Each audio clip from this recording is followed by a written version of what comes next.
Assalamualaikum warahmatullahi wabarakatuh. Saudara-saudara sekalian, dalam kesempatan yang berbahagia ini, monggo kita bersama-sama mengikuti kajian kitab Al-Iqtisad fil I'tiqad yang akan disampaikan oleh beliau Gus Solahuddin, merupakan salah satu dekan di Universitas Nahdlatul Ulama Bojonegoro. Ini merupakan satu pelajaran yang sangat luar biasa bagi saya khususnya.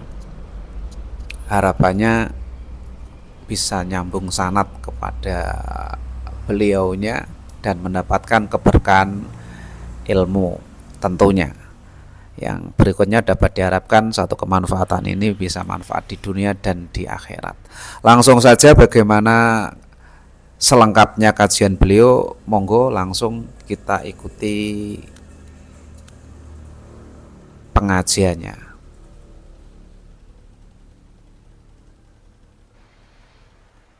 Assalamualaikum warahmatullahi wabarakatuh. Bismillahirrahmanirrahim. Alhamdulillahirabbil alamin wa afdhalus shalah wa atamut taslim ala sayyidina wa maulana Muhammadin wa ala alihi wa sahbihi ajma'in. Allahumma akhrijna min zulumatil wahm wa akrimna bi nuril fahm waftah alaina bi ma'rifatil ilm wa sahil akhlaqana bil hilm waj'alna mimman yastami'una al-qawla fayattabi'una ahsanahu amma ba'd. Fadilatul muhtaramin yang saya hormati, seluruh pimpinan Universitas Nahdlatul Ulama Sunan Giri Bojonegoro, yang saya hormati wabil khusus Siyadatul Zu'ama, Rektor Universitas Nahdlatul Ulama Sunan Giri Bojonegoro, Kiai Haji Jawharul Ma'arif, yang saya hormati Warek 1, Wakil Rektor 2, Wakil Rektor 3, dan juga Wakil Rektor 4. Mudah-mudahan beliau-beliau sekeluarga senantiasa diberikan perlindungan dan berkah oleh Allah Subhanahu wa Ta'ala.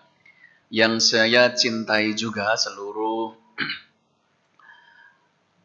dekan dan juga ketua lembaga, Kaprodi, Sekprodi, yang tidak bisa kita sebutkan satu persatu. Yang saya cintai seluruh mahasiswa, mahasiswi yang pada kesempatan pagi hari ini juga mengikuti kajian Turos. Mudah-mudahan kita semua senantiasa diberikan rahmat dan limpahan penjagaan dari Allah Subhanahu wa Ta'ala. Amin ya rabbal alamin. Pada kesempatan pagi hari ini kita melanjutkan kajian yang kemarin sudah secara rutin dilaksanakan di bawah komando Bapak Warek 3, Bapak Dr. Nurul Huda. Nah, tetapi sebelum itu, mumpung ini masih nuansa Lebaran, saya menghaturkan kepada semuanya, kepada seluruh sivitas akademika Universitas Nahdlatul Ulama Sunan Giri Bojonegoro, mohon maaf lahir batin, ja'alanallahu minal aidina wal faizin wal maqbulin. Mudah-mudahan bulan Syawal ini akan membawa keberkahan untuk kita semua. Pada kesempatan pagi hari ini, sesuai dengan apa yang diagendakan dan diminta oleh Bapak Warek 3, saya diminta untuk mengampu kajian Turos Sabtu pagi ini dengan menggunakan kitab Al-Iqtisad fil I'tiqad, yang kebetulan ini merupakan karya dari Imam Al-Ghazali. Sebenarnya buku ini berat menurut saya, karena ini berkaitan dengan tauhid, dan saya juga merasa lastu ahlan lidaka, bukan termasuk orang yang memiliki kapasitas dan keahlian sebenarnya, karena materi tentang tauhid ini sesuatu yang paling urgent, karena ini berkaitan dengan kualitas keimanan kita.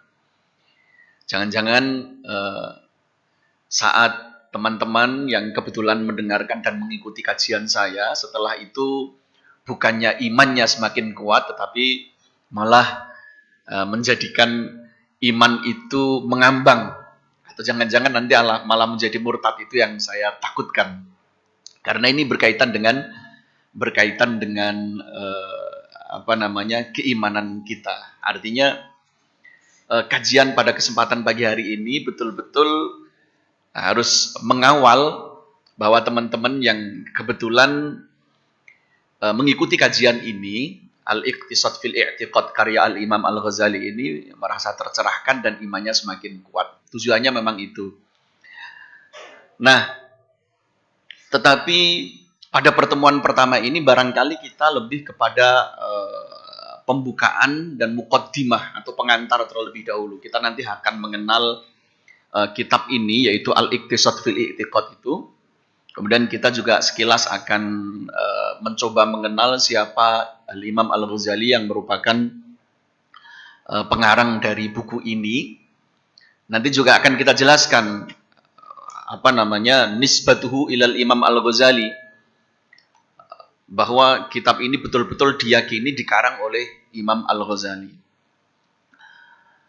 Teman-teman semuanya yang dirahmati oleh Allah Subhanahu wa taala, yang pertama adalah buku ini adalah kalau para ulama kemudian menulis di dalam muqaddimah mereka disebut sebagai salah satu buku dari Imam Ghazali Al-Muwaththaq fi nisbatiha ilaih, yang betul-betul diyakini bahwa buku ini dikarang oleh Imam Ghazali. Kita ini kan tidak bisa mengandaikan seperti sekarang ini ya. Kalau sekarang ini kan ada hak cipta, ada haki dan lain sebagainya. Sehingga kita bisa mengidentifikasi, kita bisa tahu betul bahwa buku ini dikarang oleh si A, buku ini dikarang oleh si B, buku ini dikarang oleh si C. Karena memang itu terdokumentasikan dengan baik. Apalagi sekarang ada hak cipta dan lain sebagainya. Beda dengan dulu. Dulu itu terkadang ada sebuah buku yang buku itu dinisbatkan dikarang oleh ulama A, tetapi setelah diteliti, setelah diselidiki, ternyata buku itu tidak dikarang oleh ulama ini. Makanya beberapa buku yang kita kenal, masyhur dan sering dikaji oleh para kiai dan juga para ulama, kadang-kala juga diperdebatkan. Misalkan kita mengenal kitab yang begitu terkenal dan sering dikaji oleh kita, misalkan Nasaikhul Ibad, yang dinisbatkan kepada Al-Hafidh Ibnu Hajar Al-Asqalani. Konon ini buku dikarang oleh Ibnu Hajar Al-Asqalani. Tetapi para ulama tentu juga berbeda pendapat apakah betul buku ini dikarang oleh Ibnu Hajar Al-Asqalani. Misalkan begitu. Beda dengan buku ini. Kalau buku ini adalah salah satu buku yang paling dipercaya dan diyakini betul-betul dikarang oleh Imam Ghazali. Mengapa demikian? Ada beberapa faktor. Termasuk salah satunya adalah cara Imam Ghazali itu, cara Imam Ghazali menyampaikan min haitsu al-fadhihi, min haitsu al-fadh. Jadi dari sisi pemilihan kata ini Imam Ghazali banget. Kalau kawan-kawan atau teman-teman terbiasa dengan buku-bukunya Imam Ghazali, terbiasa membaca buku-bukunya Imam Ghazali, tentu tidak akan asing dengan bahasa yang biasa digunakan oleh Imam Ghazali. Misalkan teman-teman yang sudah terbiasa dengan bahasa yang digunakan kitab Ihya atau kitab-kitab Imam Ghazali yang lain akan betul-betul bisa merasakan, oh ini Imam Ghazali banget ini kan begitu.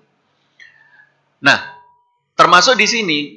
Jadi mengapa para ulama itu meyakini bahwa Al-Iqtisad fil I'tiqad ini merupakan salah satu kitab yang penisbatannya terhadap Imam Ghazali dianggap sebagai karya Imam Ghazali, dan itu betul-betul diyakini dan terpercaya. Karena dari sisi alfatnya, kata yang dipilih oleh Imam Ghazali, dari sisi cara menyampaikannya, ibaratnya, dari sisi tamthil, amthilahnya, cara Imam Ghazali memberikan contoh, cara Imam Ghazali memberikan gambaran di dalam buku ini betul-betul Imam Ghazali banget. Kemudian wa tariqatu irdihi. Cara Imam Ghazali itu meruntutkan satu persoalan. Ini memang betul-betul tergambarkan di dalam kitab ini bahwa beliau memang betul-betul kitabnya Imam Ghazali. Termasuk ketika Imam Ghazali itu menyampaikan persoalan-persoalan yang dibutuhkan istidlal, yang dibutuhkan untuk penyampaian dalil. Wa munaqashatuhu, dan termasuk bagaimana cara Imam Ghazali mendebat satu persoalan itu. Imam Ghazali ini kan sebenarnya beliau terkenal dengan orang yang memang sangat kritis, sampai beliau juga disebut sebagai Hujjatul Islam. Beliau sampai disebut sebagai Hujjatul Islam, atau apa namanya, hujjah itu kan bukti, hujjah itu argumentasi. Imam Ghazali itu disebut sebagai argumentasinya Islam karena kehebatan beliau, kemampuan beliau untuk menyampaikan hujjah dan menyampaikan argumentasi, sehingga apa yang ingin disampaikan beliau itu tidak bisa ditolak dan tidak terbantahkan. Makanya Imam Ghazali ini disebut dengan Hujjatul Islam. Nah, ini cara beliau mendebat atau munakosah. Itu bisa kita temukan betul di dalam buku ini, bahwa buku ini memang betul-betul karya dari Imam Ghazali. Nah, dan ini juga bisa dibuktikan bahwa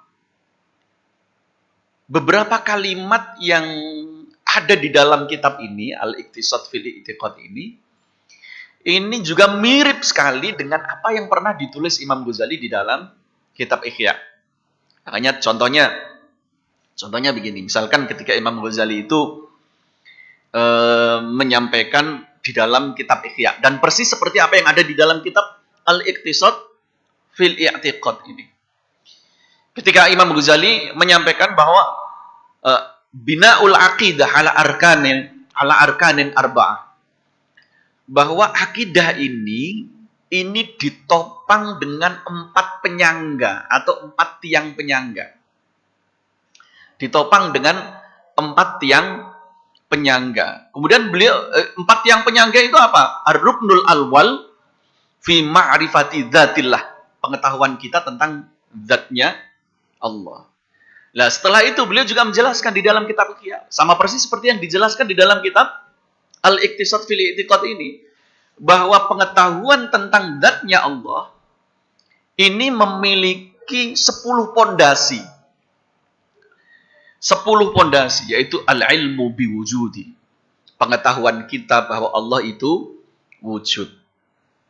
Wa qidamihi, pengetahuan kita tentang sifat qidamnya Allah. Wa baqaihi, pengetahuan kita tentang baqoknya Allah. Mengapa saya tidak menerjemahkan qidam ini dengan terjemahan model kamus, Pak Fikri? Karena kalau kita melihat di kamus, qidam itu kan dahulu, baqo itu kan kekal. Lah, cara menerjemahkan seperti itu sebenarnya itu menyederhanakan persoalan ilmu tauhid ini, karena sebenarnya penerjemahan qidam dengan kata dahulu kemudian baqo dengan kata kekal itu juga tidak tepat kalau menurut perspektif ilmu kalam. Karena apa? Karena beda dengan kalau kita misalkan belajar Aqidatul Awam, kita akan menemukan definisi yang bagus. Qidam itu didefinisikan la awwala lahu, tidak punya permulaan. Kalau baqo itu didefinisikan la akhira lahu, tidak punya akhiran.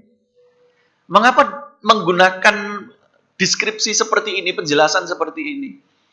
Ya karena memang kata dahulu itu kan kata yang merujuk kepada waktu. Kalau kita memaknai qidam dengan dahulu, begitu ya. Saya mungkin barangkali ada yang pernah saya ajar ilmu kalam atau aswaja, saya pernah menyampaikan ini.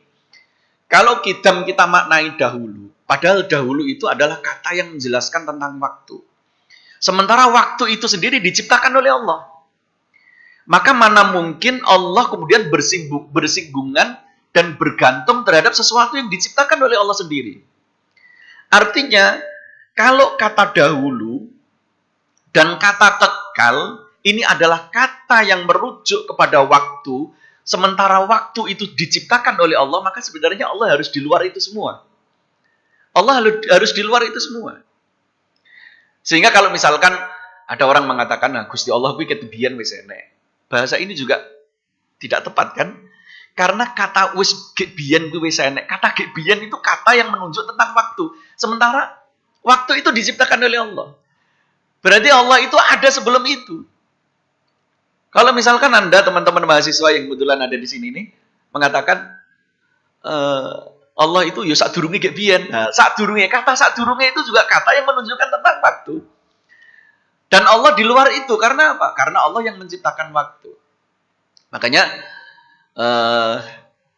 dalam pembahasan ini ya kita kalau pengen menjelaskan dengan bahasa yang lebih aman itu ya begitu tadi. Qidam itu berarti artinya adalah la awwalalahu, tidak memiliki permulaan. Kalau bako kekal berarti la akhiralahu, atau tidak memiliki akhiran, kan begitu ya. Karena nanti ini implikasinya akan panjang. Implikasinya nanti akan panjang karena kita akan bicara tentang hawadis. Teman-teman ini kalau misalkan dulu kalau di rumah kita masih kecil itu ada satu pujian yang sangat terbiasa kita baca ya, misalkan Allah wujud kita bako mukhalafatu lil hawadithi qiyamuhu binafsihi. Nah, ada kata mukhalafatu lil hawadisi, bahwa Allah itu mukhalafah, berbeda lil hawadis, dengan makhluk. Hawadis itu jamak bentuk plural dari hadis, sesuatu yang baru. Kenapa makhluk itu kadang dibahasakan dengan hawadis, sesuatu yang baru? Ya karena memang hawadis, makhluk alam raya ini, termasuk kita sebagai manusia, ini kan sebenarnya sesuatu yang baru. Nah, sesuatu yang baru itu indikasinya adalah dia pernah mengalami satu fase yang namanya tidak ada. Sebelum ada, dia pernah mengalami satu peristiwa yang namanya tidak ada. Itu namanya baru. Enek nganten anyar diarani pengantin baru karena sebelumnya dia jomblo. Belum pernah menjadi gitu Ustaz Udin ya. Jadi kalau ada pengantin baru karena berarti sebelumnya dia jomblo, belum menikah, misalkan begitu. Ada baju baru, dia disebut baru karena pernah mengalami tidak ada. Sebelum dia menjadi baru, berarti belum ada, belum dibikin oleh perusahaan, belum dibikin oleh penjahit, belum dibikin oleh pabrik. Teman-teman ini juga disebut hawadis, baru. Karena apa? Karena pernah mengalami tidak ada. Sebelum dilahirkan Anda tidak ada. Sebelum berupa janin di dalam perut ibunya Anda tidak ada. Makanya Anda disebut baru. Orang-orang yang anyar, itu berarti sadurunge pernah mengalami yang namanya tidak ada. Lah sementara Allah itu tidak pernah mengalami satu proses yang namanya tidak ada. Sehingga Allah tidak bisa disebut baru. Wong nggak pernah tidak ada kok. Kan begitu. Jadi, lah ini pembahasan seperti ini Pak Fikri. Sebenarnya pembahasan seperti ini takut saya. Jangan-jangan ini keluar dari majelis ini kita jadi murtad semua ini. Ini kan rodok sensitif ini. Saya salah menjelaskan nanti ini malah jadi rakar-rakaran nanti ini. Nah, jadi begitu ya. Jadi ada satu proses namanya tidak ada. Sesuatu yang baru itu berarti sebelumnya tidak ada. Itu makanya disebut baru. Sehingga alam semesta ini disebut hawadis, sesuatu yang baru, karena sebelumnya dia pernah mengalami tidak ada. Nah, yang ingin saya sampaikan selanjutnya begini. Ketika sesuatu itu disebut baru, karena dia sebelumnya pernah mengalami tidak ada, ketiadaan, al-adam, berarti dia akan berubah. Dari tidak ada menjadi ada. Nah, ini namanya berubah. Dari tidak ada menjadi ada. Ketika dari tidak ada menjadi ada ini, dia disebut sebagai mutaghayyir, sesuatu yang berubah. Sesuatu yang berubah, maka dia akan berubah lagi. Sesuatu yang berubah, dia akan berubah lagi. Anda dulu sebelum dilahirkan, sebelum berbentuk janin, itu berarti tidak ada. apakah Anda akan berbentuk janin selama-lamanya? Kan tidak. Kemudian berubah menjadi bayi, dilahirkan, saya kita wis gede kaya ngene iki. Nah, nek wis gede ngene iki, sesuk ya dadi tuwek. Wis tuwi, metet, mati, ya toh? Lah nek wis mati, hilang, musnah. Artinya apa? Sesuatu yang berubah itu pasti akan berubah menuju kehancuran. Begitu kan berarti? Ada nggak sesuatu yang berubah tapi berubah menjadi lebih baik? Berubah menjadi lebih sempurna? Enggak. Yang namanya sesuatu berubah itu pasti dia berubah menuju kehancuran. Dan itu pasti. Kita punya rumah. Lama-lama rumah kita menjadi jelek. Kemudian dibangun lagi. Setelah dibangun, beberapa puluh tahun kemudian juga akan menjadi jelek. Kita punya baju. Dia baru karena baru dibikin oleh perusahaan. Baru dibikin oleh penjahit. Baru dibikin oleh pabrik. Tapi setelah lama menjadi kumel, rusak, metet, hilang. Kan begitu. Nah, teman-teman ini dulu waktu masih kecil punya popok bayi. Ada nggak popok bayinya sampai sekarang? Nggak ada. Artinya sesuatu yang berubah itu berubah menuju kehancuran. Dan pada akhirnya akan menjadi hancur dan tiada. Makanya kita semua ini sebenarnya masih wallah al-adam kalau di dalam bahasa tauhid. Selain Allah itu dianggap tidak ada. Karena kita ini sebelumnya tidak ada dan nanti kita akan kembali tidak ada lagi.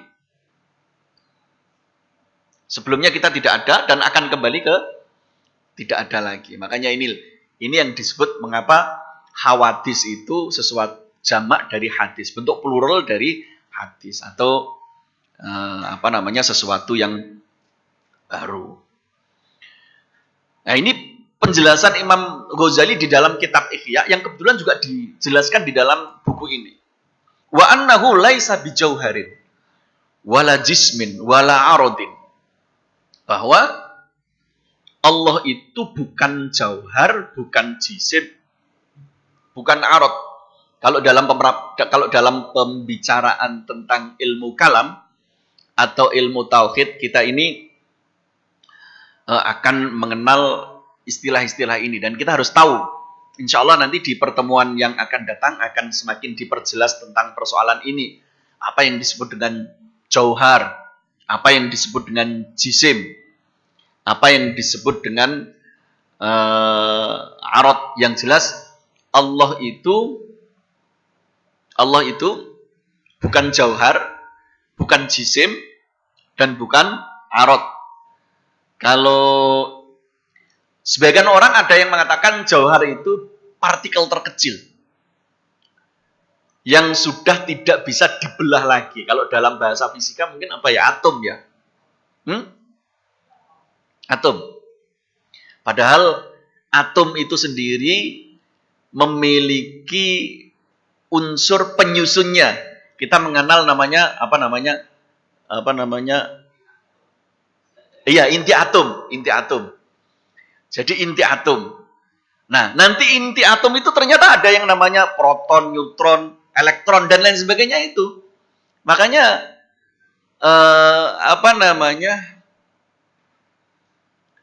di dalam pembicaraan tentang jauhar ini nanti kemudian ada jauhar farad, partikel terkecil yang tidak bisa dibelah lagi.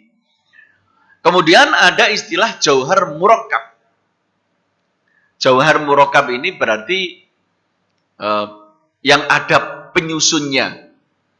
Kemudian kalau jisim bagaimana? Kalau jisim itu adalah benda yang memiliki dimensi. Atau jisim itu adalah benda, materi yang memiliki dimensi atau materi yang mengambil ruang dan tempat. Makanya alam semesta ini jisim. Karena dia mengambil ruang dan tempat.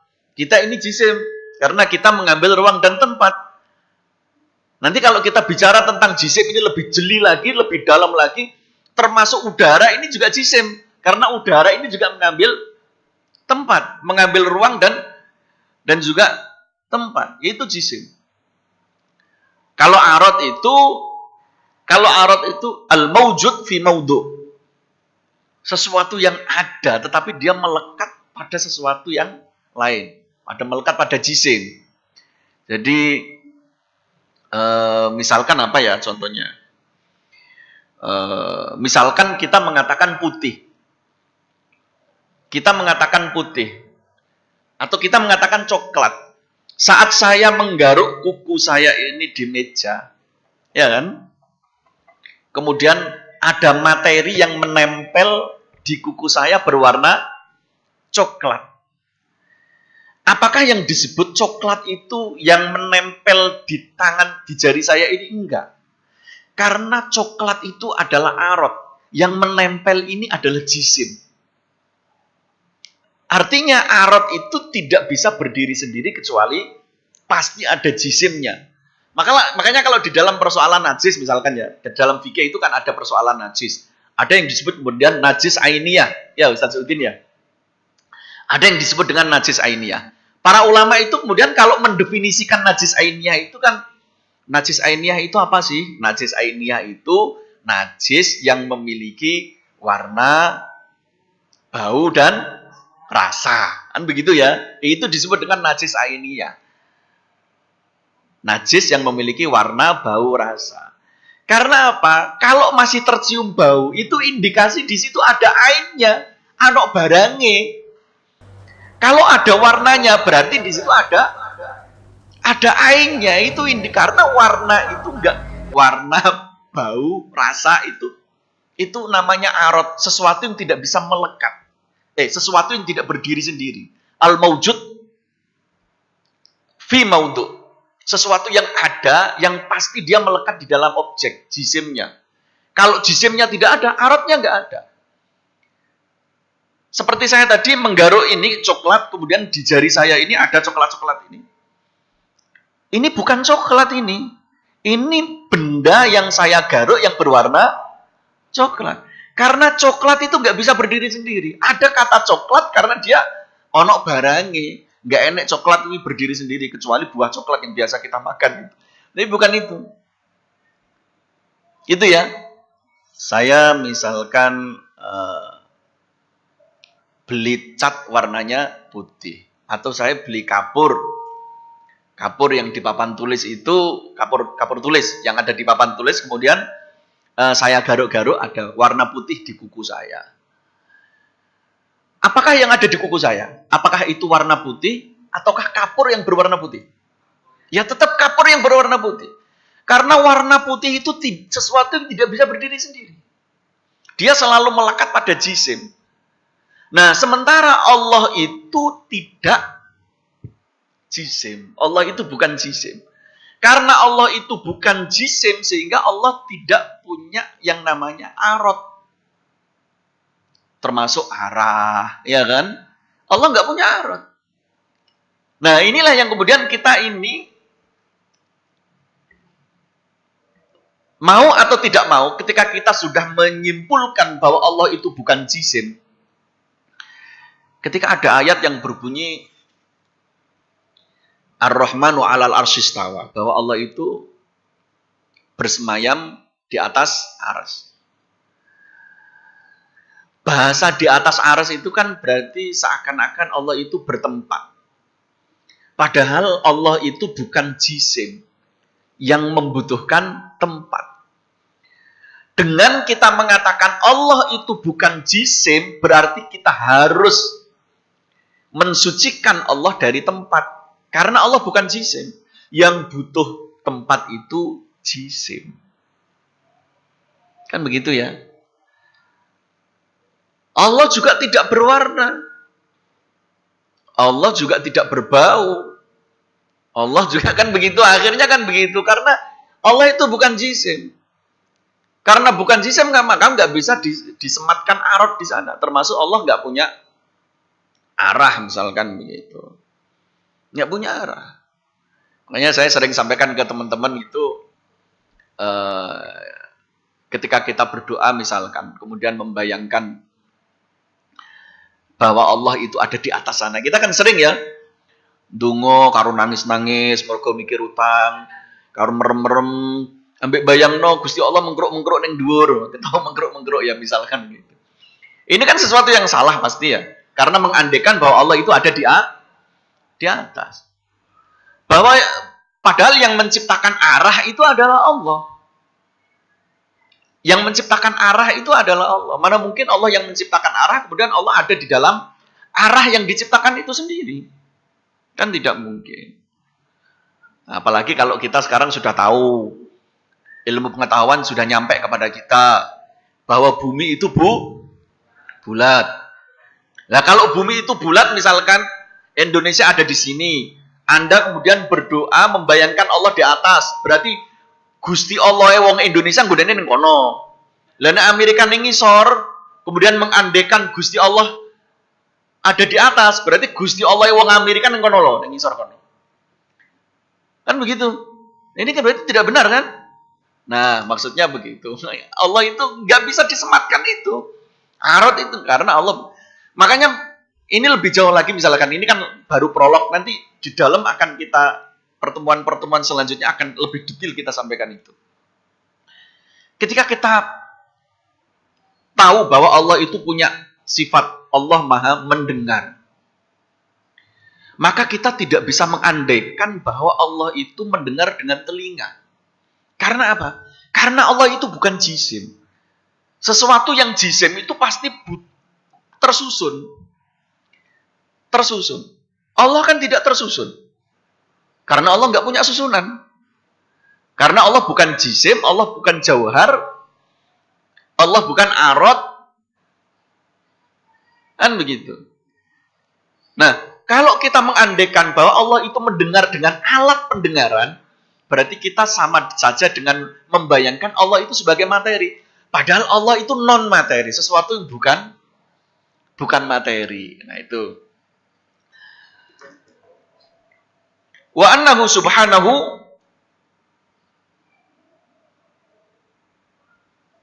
wa ta'ala laisa mukhtasson bijihatin. Allah itu misalkan digambarkan oleh Imam Ghazali di dalam kitab Ihya. Tidak memiliki secara khusus arah tertentu misalkan. Ya, seperti yang saya jelaskan tadi, wala mustaqarron wala mustaqirron ala makanin, dan tidak bertempat di suatu tempat. Wa annahu yuro, dan Allah itu nanti akan bisa dilihat ketika kita di surga. Maksudnya melihatnya ketika kita di surga, bukan berarti Allah ada di surga. Karena kemarin kan sempat viral ya. Sempat viral satu lagu itu yang punyanya siapa itu? Mbak Nisa Sabian itu. Gimana itu? Apa?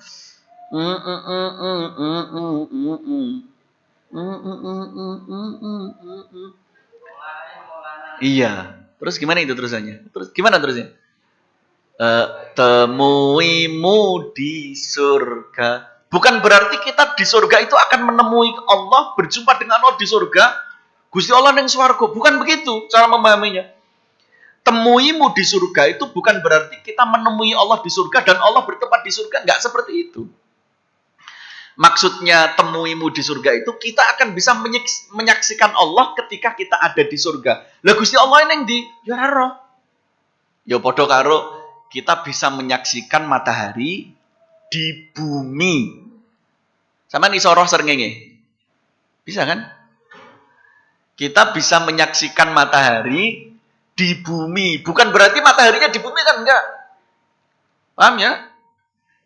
Kita bisa melihat matahari di bumi. Bukan berarti mataharinya di bumi. Tapi kita bisa menyaksikan itu dari bumi. Nah, ketika ada lagu Temuimu di surga, kita akan bisa berjumpa dengan Allah di surga. Itu bukan berarti Allah di surga. Enggak. Kita bisa melihat Allah ketika kita di surga. Lah Allahnya di mana? Ya enggak tahu. Seperti kita bisa melihat matahari ketika kita di bumi. Mataharinya di mana? Ya di sana, enggak di sini. Kita hanya bisa melihat. Nah, begitu. Ini contohnya begitu. Wa annahu wahid. Nah, ini persoalan wahid nanti ini juga panjang ini nanti. Terus, nah ini kembali ke tadi ya. Pembahasan ini disampaikan oleh Imam Ghazali di dalam kitab Ihya, yang mana pembahasan ini juga ada di dalam kitab Al-Iqtisad fil I'tiqad dengan redaksi yang mirip dan dengan cara penyampaian yang mirip, dengan diksi frasa yang digunakan juga mirip. Makanya para ulama nggak ada yang kemudian menentang atau menyangkal bahwa buku ini memang betul-betul dikarang oleh Al-Imam Al-Ghazali. Itu ya. Nah, tidak hanya itu. Mengapa buku ini diyakini betul-betul dikarang oleh Al-Imam Al-Ghazali? Karena Imam Ghazali sendiri itu membanggakan kitabnya ini di dalam kitabnya yang lain. Contoh misalkan di dalam kitab beliau yang berjudul Al-Arba'in fi Usuluddin an Adillatil Aqidah. Beliau di dalam kitab Al-Arba'in fi Usuluddin ini, beliau ketika menjelaskan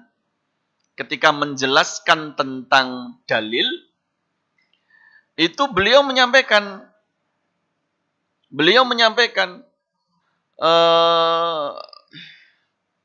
wa amma adillatuha ma'a ziyadati tahqiqin wa ziyadati ta'annuqin. Barangkali ada yang ingin lebih detil tahu tentang persoalan ini dan bisa memahami secara dalam persoalan ini, faqad auda'naha kitabal iqtisad fil i'tiqad. Saya sudah menuliskannya secara rinci di dalam kitab Al-Iqtisad fil I'tiqad. Artinya beliau di dalam bukunya yang lain membanggakan buku ini. Jadi ketika padahal kitab Al-Arba'in fi Usuluddin ini juga tentang persoalan tauhid. Beliau menjelaskan, nek pengen luwih jeru, nek pengen luwih detil, pembahasan yang lebih rinci, bisa dibaca di kitab saya yang lain yang berjudul Al-I'tiqad fil Iqtisad. Nah ini Imam Ghazali menyampaikan itu di bukunya yang lain. Ini menunjukkan bahwa buku ini betul-betul dikarang oleh Imam Ghazali. Nah, kemudian selanjutnya, kalau kita baca buku ini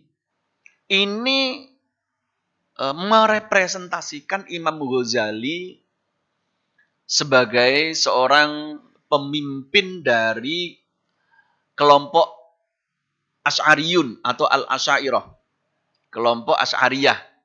Kelompok Asy'ariyah itu yang mengikuti dari sisi akidah adalah Abul Hasan Al-Asy'ari. Makanya kalau di dalam mata kuliah Aswaja itu yang diampu oleh itu Ustadz Su'uddin Aziz itu Anda pasti di pertemuan pertama akan disampaikan ya, salah satu tipikal Aswaja itu kan di dalam konon asasinya NU itu sudah dijelaskan bahwa kalau pengikut Aswaja itu dalam persoalan fikih dia mengikuti salah satu dari 4 madhab. Kalau dalam persoalan akidah dia pengikut daripada Abul Hasan Al-Asy'ari dan Abul Mansur Al-Maturidi. Nah, tapi memang kecenderungan masyarakat Indonesia dan Aswaja itu lebih condong, porsinya lebih banyak menjadi pengikut Abul Hasan Al-Asy'ari. Makanya seperti kita ini, orang menyebutnya Al-Asy'ariyah atau Asy'ariyun atau kelompok yang mengikuti Imam Asy'ari. Nah, buku ini Al-Iqtisad fil I'tiqad ini betul-betul bisa mendeskripsikan sosok Imam Ghazali sebagai Asy'ariyun sejati. Sebagai Asy'ari sejati. Bahkan para ulama menggambarkan fahuwa fi kitabihi hadza muawwilun jari.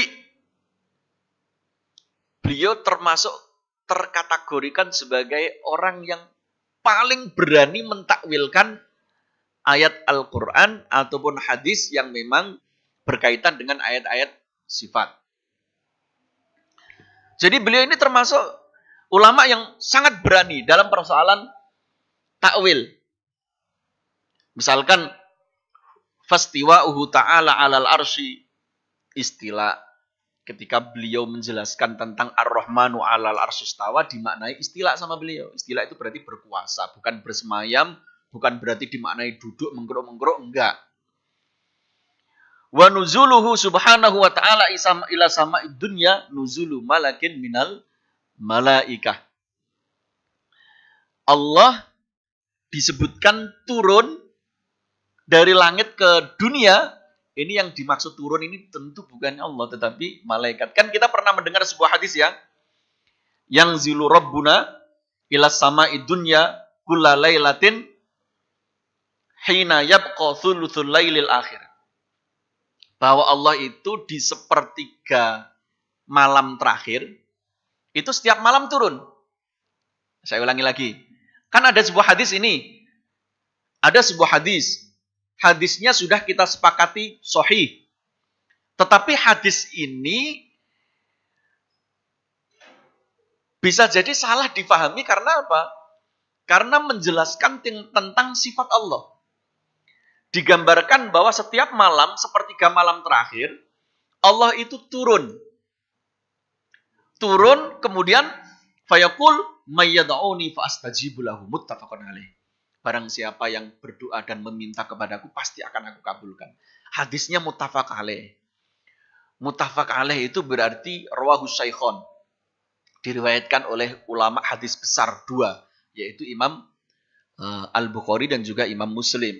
Artinya kita sepakat bahwa memang hadis ini sahih ya. Tetapi kemudian kita harus memahami makna turun itu seperti apa. Karena turun itu sifatnya jisim. Ini kembali ke jisim tadi kan? Turun itu sifatnya jisim.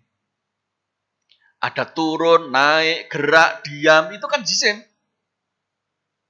Iya kan? Nah, jisim itu nggak mungkin punya arot atau punya sifat atau punya deskripsi di satu waktu dengan dua deskripsi yang berlawanan. Misalkan cangkir ini. Ya kan? Cangkir ini ketika saya katakan diam, maka pasti dia tidak bergerak. Kalau saya katakan bergerak, maka pasti dia kalau saya katakan diam, pasti dia tidak bergerak. Nggak mungkin cangkir ini di waktu yang sama saya katakan diam dan bergerak. Itu ciri dari jisim. Dia punya arot, punya sifat, punya deskripsi seperti itu tadi. Punya kondisi, punya situasi. Ya, itu namanya jisim itu. Arot itu cara menjelaskannya sulit. Untuk mendeskripsi arot ini apa tuh? Arot kita mau ora paham donan. Arot iki apa ya? Ya kok mau. Arot itu Anda sebut sifat boleh. Arot itu kondisi. Arot itu deskripsi.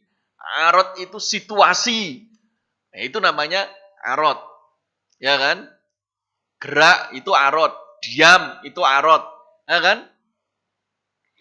Bau, warna, itu juga semuanya arot. Misalkan. Ketika saya mengatakan cangkir ini putih, maka di waktu yang sama tidak mungkin dia memiliki sifat merah. Oh, nyoto-nyoto putih kok. Kecuali wallpaper komputer iso rubah-rubah. Gitu. Iya, kecuali ini Mas Rohim sama Pak Fikri ini. Iso ngubah-ngubah warna. Itu kan begitu. Nah, termasuk gerak, termasuk turun, naik, itu adalah sifatnya jisim. Sementara ketika ada sebuah hadis yang berbunyi bahwa setiap malam Allah itu turun. Iya caranya memahami. Sementara Allah itu jisim. Allah tidak mungkin punya sifat naik turun. Kata naik, kata turun, itu adalah sifatnya jisim. Sementara kita tadi di awal sudah sepakat bahwa Allah itu bukan jisim. Paham ya? naik, turun, itu sifatnya jisim. Kita di awal sudah sepakat, Allah itu bukan jauhar, Allah itu bukan arad, Allah itu bukan jisim. Maka Allah nggak bisa naik turun. Bukan nggak bisa naik turun. Nggak bisa kita sematkan sifat naik atau turun. Lalu bagaimana dengan hadis ini? Katanya Allah itu setiap malam, di sepertiga malam terakhir, Allah itu turun. Untuk mengabulkan doa. Nah, itu. Makanya Imam Ghazali mentakwil ini. Bahwa ini adalah nuzulu malakin. Yang turun itu bukan Allah, tapi malaikat. Kemudian para ulama menyebut ini sebagai majaz fil isnad. Nah, sebenarnya majaz fil isnad ini banyak. Saya ingin berikan contoh lagi misalkan ya. Majaz fil isnad ini sebenarnya banyak. Dan tiap hari kita menggunakan itu loh. Majaz fil isnad ini tiap hari kita menggunakan itu.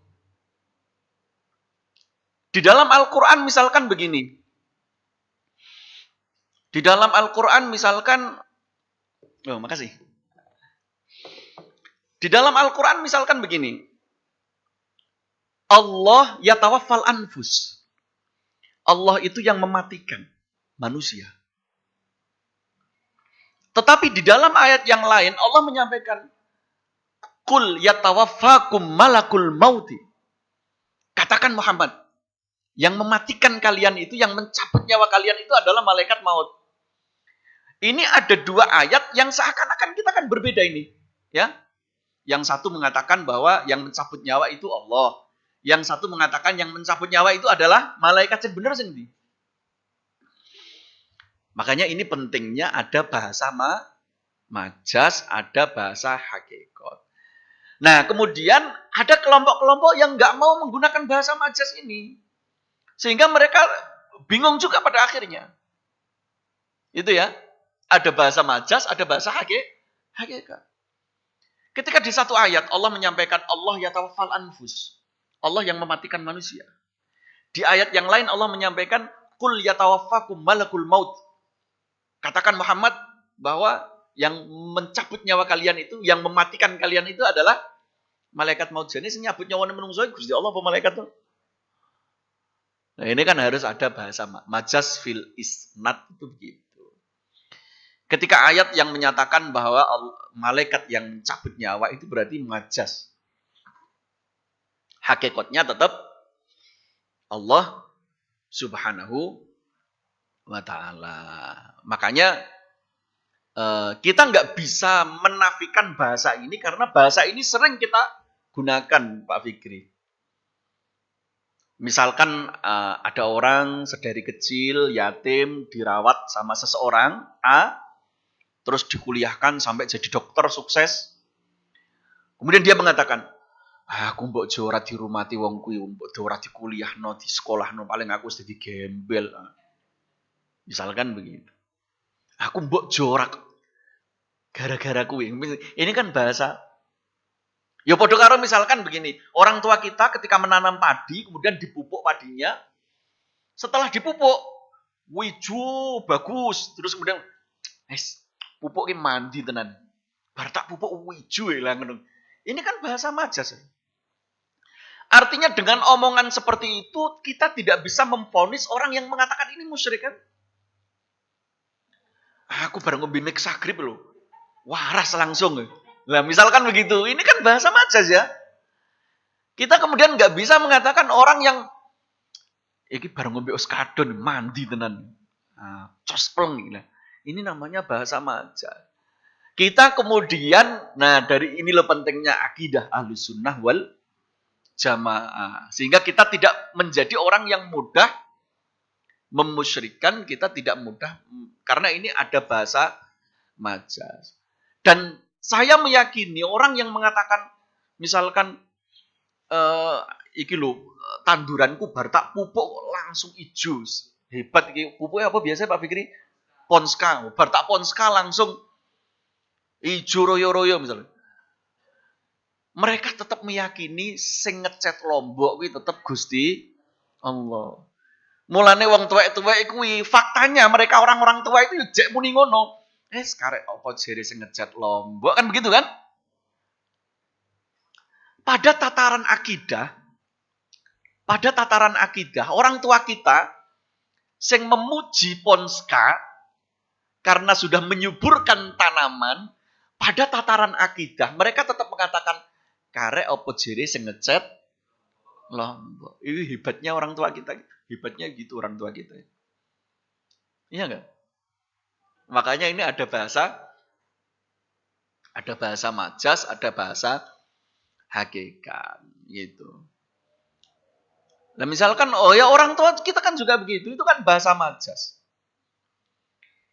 Itu kan bahasa majas. Nah, makanya kalau di kita itu ada bahasa majas, ada bahasa hakikat. Karena faktanya kita juga meyakini, masyarakat juga tetap meyakini bahwa apapun itu la mu'athiro atau la ta'thiro illallah. Tidak ada mu'athir atau tidak ada sesuatu yang berpengaruh atau yang mampu mempengaruhi. Baik itu memberikan kemanfaatan ataupun kemadharatan kecuali Allah Subhanahu wa ta'ala. Au bima'na lutfi warrahmah. Nah, ini ada majas lagi ini. Nah, itu. Jadi buku ini representasi dari akidah Ahlus Sunnah wal Jamaah. Lalu bagaimana dengan ini? Lalu bagaimana dengan kita? Lalu bagaimana dengan kita? Kalau kita ini jelas, buku ini luar biasa. Dari sisi judulnya saja kita bisa tahu Al-Iqtisad. Iqtisad itu apa ya? Al-Iqtisad itu artinya semedengan. Semedengan itu kalau bahasanya kita tawasud. Ada di tengah, ya kan? Bahasa Al-Iqtisad fil i'tiqad. Atau kita bisa memaknai Al-Iqtisad ini adalah buku yang sangat sederhana yang menjelaskan tentang akidah.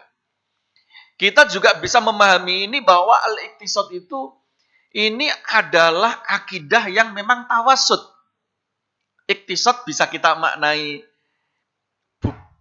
sederhana, Iqtisad bisa kita maknai tawasud. Maksudnya begini, Al-Iqtisad fil i'tiqad ini artinya buku yang sederhana, yang pada level dasar, muqaddimah, pengantar akidah.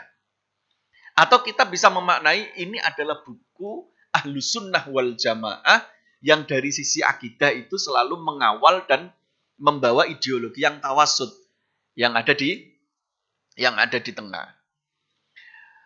Sehingga watasmiyatuhu bil iqtisad fil i'tiqad ijmal liman haji ahli sunnah. Bahwa penyebutan dan penamaan buku ini diberikan judul Al-Iqtisad fil I'tiqad, ini sudah menggambarkan secara global ideologi dan teologi Ahlus Sunnah wal Jamaah itu seperti apa, kan gitu.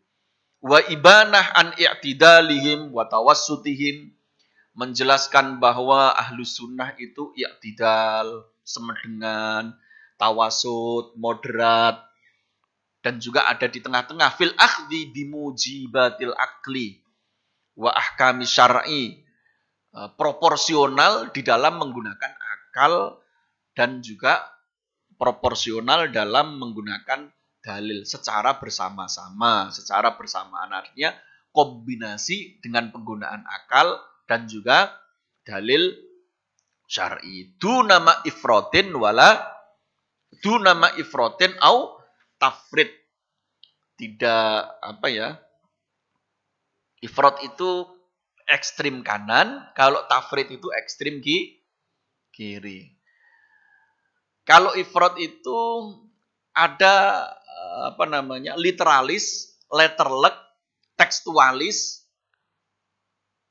keras, karena di dalam memahami teks agama dia terlalu letterlek. Letterlek bahasa sing penak. terlalu harfiah sehingga rigid, kaku. Kalau tafrid ini sembrono. Ini kalau tafrid itu sembrono.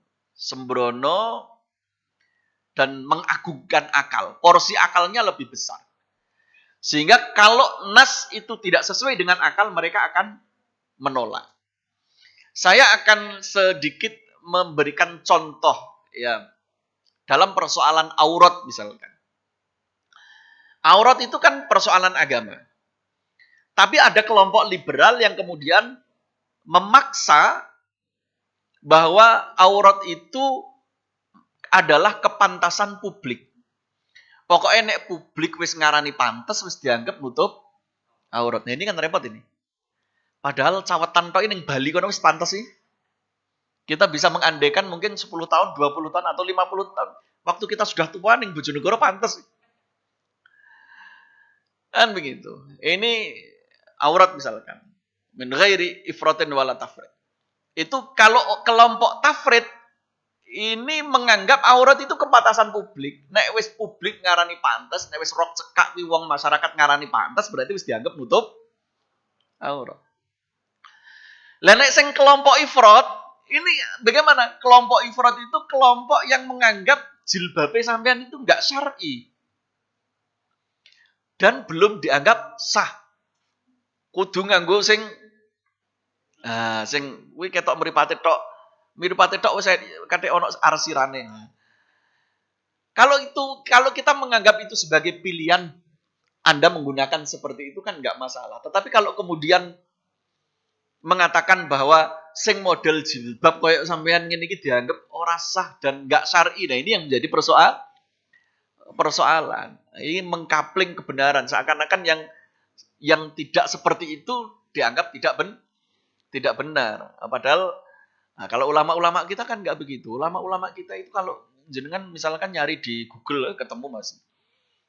Bunyai-bunyai dulu bahkan istri dari Kiai Hasyim Asy'ari, istri dari Kiai Haji Ahmad Dahlan.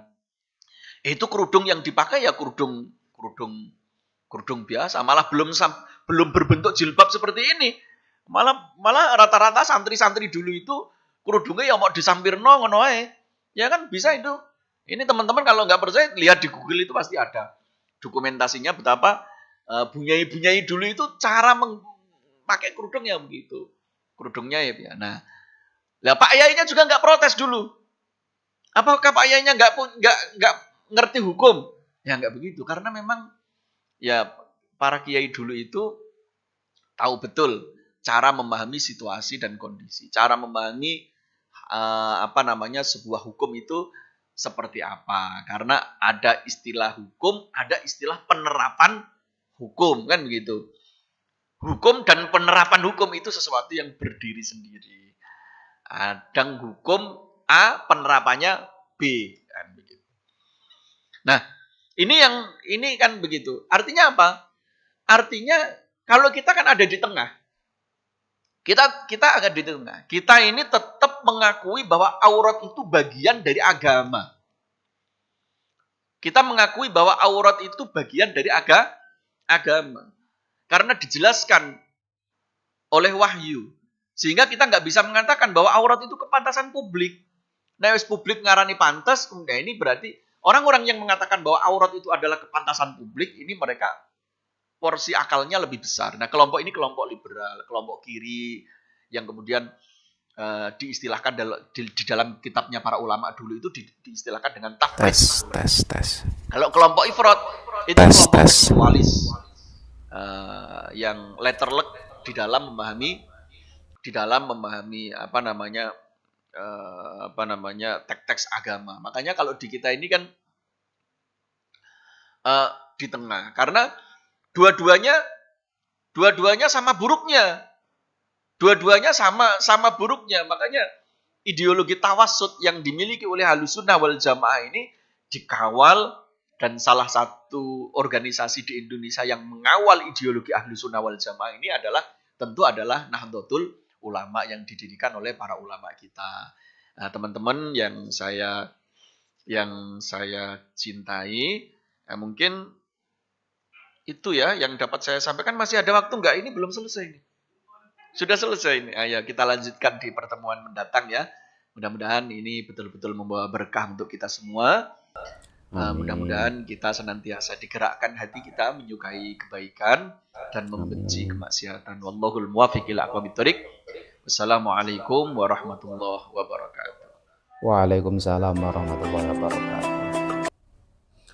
Alhamdulillah, saudara-saudara sekalian, demikian paparan dari beliau Gus Solahuddin Wahid. Intinya ngaji jeru, dan saya tidak akan mengomentari, nanti malah hilang santene. Untuk lebih jelasnya bisa direview lagi pada videonya. Mungkin demikian dari saya, kurang lebihnya mohon maaf. Wal afu minkum wallahul muwaffiq ila aqwamit thoriq. Wassalamualaikum warahmatullahi wabarakatuh.